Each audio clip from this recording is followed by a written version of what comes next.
Leviticus chapter 5. If anyone sins because they do not speak up when they hear a public charge to testify regarding something they have seen or learned about, they will be held responsible.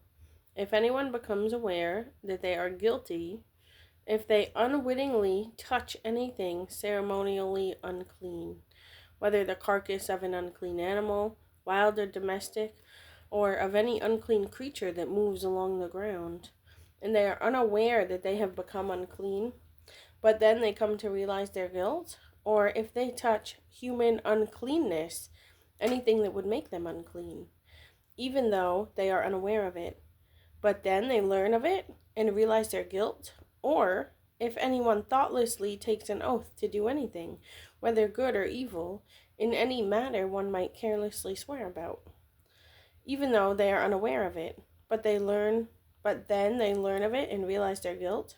When anyone becomes aware that they are guilty in any of these matters, they must confess in what way they have sinned.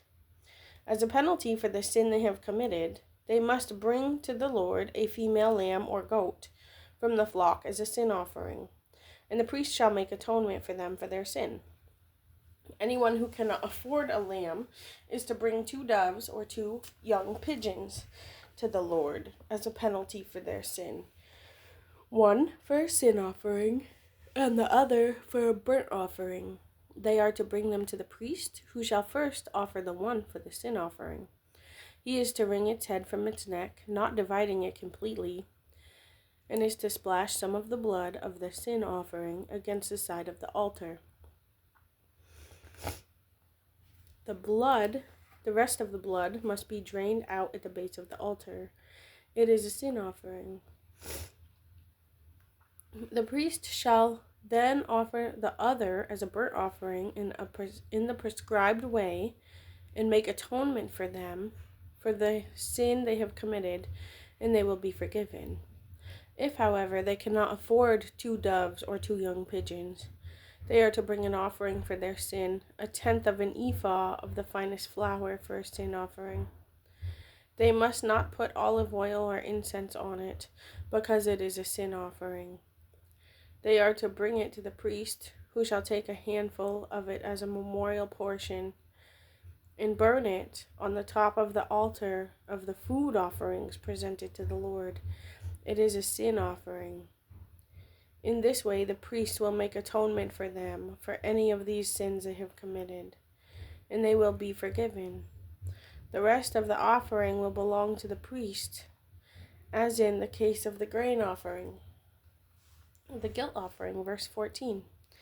The Lord said to Moses, "When anyone is unfaithful to the Lord by sinning unintentionally in regard to any of the Lord's holy things, they are to bring to the Lord as a penalty a ram from the flock, one without defect and of the proper value in silver, according to the sanctuary shekel. It is a guilt offering.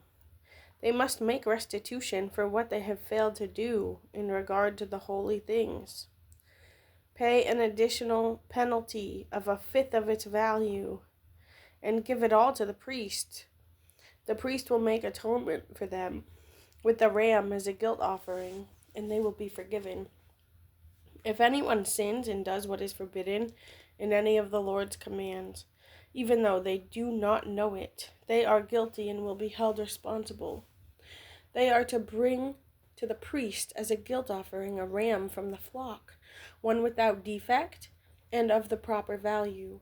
In this way, the priest will make atonement for them for the wrong they have committed unintentionally, and they will be forgiven. It is a guilt offering. They have been guilty of wrongdoing against the Lord.